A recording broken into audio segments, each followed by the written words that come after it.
Kalau kita lagi berdarah-darah di pinggir jalan, ada orang lewat, nolongin kita. Kita pilih-pilih nggak? Kalau kita lagi di pinggir jalan, kita sakit, kita dirampok umpamanya, siapapun yang lewat, kita minta supaya menolong kita.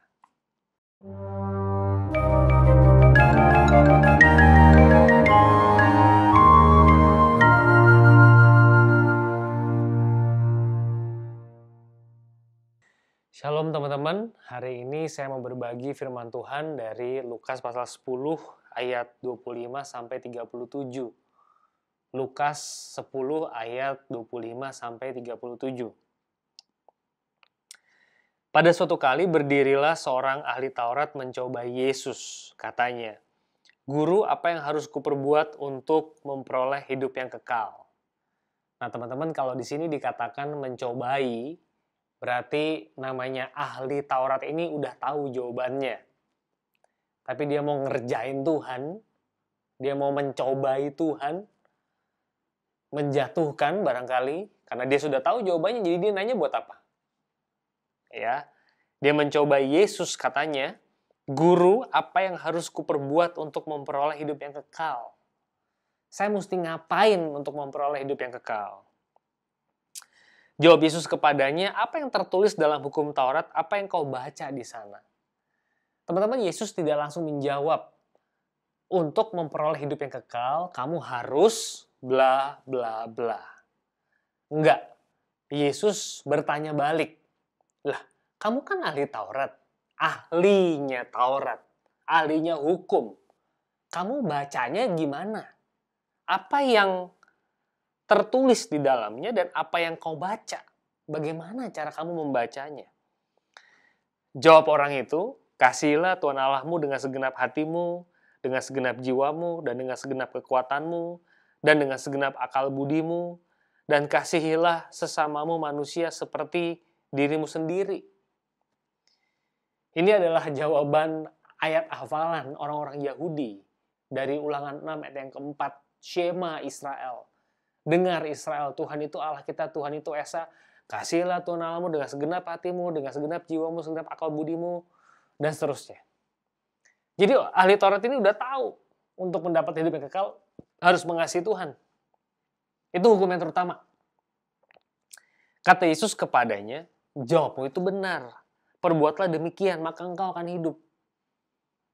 Oke? Di sini Yesus berhasil memutarbalikan cobaan yang diberikan oleh ahli Taurat itu. Ayat 29, ahli Taurat ini nggak mau kalah. Tetapi untuk membenarkan dirinya, orang itu berkata kepada Yesus, "Dan siapakah sesamaku manusia?" Yesus tadi bilang kan, "Jawabmu itu benar, perbuatlah demikian, maka engkau akan hidup. Kasihi sesama manusia, engkau akan hidup." Ahli Taurat ini nggak mau kalah. Dia nanya, "Emang siapa sih sesamaku?" Jawab Yesus, "Adalah seorang yang turun dari Yerusalem ke Yeriko. Ia jatuh ke tangan penyamun-penyamun yang bukan saja merampoknya habis-habisan, tapi yang juga memukulnya dan yang sudah itu pergi, meninggalkannya setengah mati." Yesus menjawab pertanyaan ahli Taurat itu tidak secara direct, tapi dia menggunakan sebuah cerita, ilustrasi, gambaran yang figuratif untuk menyampaikan sebuah poin yang mau disampaikan. Yesus ngomong apa? Dia bilang nih, ada orang turun dari Yerusalem ke Yeriko, jatuh ke tangan penyamun, merampok habis-habisan, memukul, meninggalkannya setengah mati. Parah banget, berdarah-darah. Seolah-olah seperti itu gambaran figuratifnya. Kebetulan ada seorang imam turun melalui jalan itu. Imam loh ini. Berarti ini rohaniwan. Sukunya Yahudi. Rohaniwan, sukunya Yahudi. Ia melihat orang itu tapi melewati dari seberang jalan. Diabaikan. Udah pasti ini orang-orang Yahudi, teman-teman. Tidak perlu didebat lagi. Karena Yesus sedang menjawab pertanyaan ahli Taurat, sesamaku siapa? Sesamaku orang Yahudi itu siapa? Oh, masalah kesukuan itu penting banget buat orang Yahudi.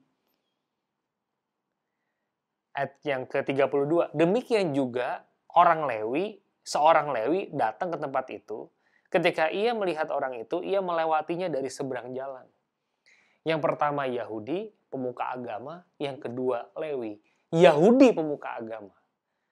Ini dua ilustrasi yang Yesus ambil. Oke? Dua-duanya melewati orang itu dari seberang jalan, padahal sama-sama Yahudinya. Dan dia rohaniwan pula. Ya. 33. Lalu datang seorang Samaria yang sedang dalam perjalanan. Nah, teman-teman, ketika muncul kata-kata Samaria, waduh, orang Samaria itu punya histori yang sangat panjang, bertarung, saling membenci dengan orang Yahudi. Orang Samaria itu adalah orang Yahudi, apa istilahnya ya? Kalau Chinese Toto, Chinese Baba, ini Yahudi Toto, Yahudi Baba. Samaria itu orang Yahudi yang tidak murni lagi keyahudiannya. Sudah bercampur dengan bangsa Asyur.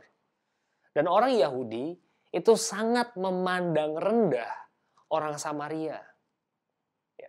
Teman-teman ingat, kalau saya nggak salah, Yohanes Yakobus pernah tuh mau ngelewatin desa Samaria, saya lupa persis bagian ini, tapi ada pertentangan yang cukup tajam dari murid-murid terhadap orang Samaria. Karena orang Samaria tidak bergaul dengan orang Yahudi. Yesus juga pernah gitu kan sama orang Samaria. Narator di dalam kitab Yohanes itu mencatat orang Samaria tidak bergaul dengan orang Yahudi. Jadi ingat ya, tadi satu imam, yang kedua Lewi, Yahudi, pemuka agama, yang ketiga Samaria. Wah, ini kontras banget. Kontras banget. Orang Samaria sedang dalam perjalanan ke tempat itu, dan ketika ia melihat orang itu, tergeraklah hatinya oleh belas kasihan. Orang ini orang Yahudi, dia Samaria, tapi ditolongin sama dia, nggak kayak yang tadi. Ia pergi kepadanya, lalu membalut luka-lukanya, sesudah ia menyiramnya dengan minyak dan anggur. Kemudian ia menaikkan orang itu ke atas keledai tunggangannya sendiri, membawanya ke tempat penginapan dan merawatnya. Keesokan harinya ia menyerahkan 2 dinar kepada pemilik penginapan. Katanya, rawatlah dia, jika kau belanjakan lebih dari ini, aku akan menggantinya waktu aku kembali. Saya lihat teman-teman, 2 orang tadi, Imam dan Lewi, turun dari Yerusalem ke Yeriko. Mereka itu off duty. Karena mereka meninggalkan Yerusalem ke Yeriko. Off duty. Sementara orang Samaria ini, menurut tafsiran saya, dia on duty. Dia ada sesuatu, dia lagi sedang dalam perjalanan. Ada urusan, ada bisnis, entah apa yang dia lakukan. Kalau nggak ditolongin habis-habisan. Tetapi orang Samaria ini meninggalkan di hotel, dikasih uang, suruh rawat. Ntar kalau urusannya selesai, dia urus lagi. Berarti orang ini lagi ada sesuatu kerjaan yang dia mau urus. Kontras ya. Dari segi suku dia kontras. Status sosial saya duga dia juga kontras. Dan yang ketiga, dari on duty, off duty, dia lagi on duty. Tapi dia yang on duty, yang menolong sesamanya. Ntar kalau lebih kamu belanjain, bilang aja ntar saya ganti. Clear buat saya. Oke. Siapakah di antara ketiga orang ini menurut pendapatmu adalah sesama manusia dari orang yang jatuh ke tangan penyamun? Teman-teman bandingin ayat 36 ini sama ayat yang ke-29. Orang Yahudi bertanya, siapakah sesamaku manusia? Sesamanya saya tuh siapa? Sesama saya siapa ya? Sesamanya saya. Yesus diputer pertanyaan itu. Siapakah dari ketiga orang ini menurut kamu sesama dari orang yang jatuh ke tangan penyamun? Beda ya? Siapakah dari ketiga orang ini itu adalah sesama? Kalau dilihat dari perspektif orang yang lagi berdarah-darah, itu siapa dari 3 orang ini? Kalau Yahudi itu tadi nanya ahli Taurat, Sesamaku siapa? Yesus nggak jawab sesamamu adalah, nggak.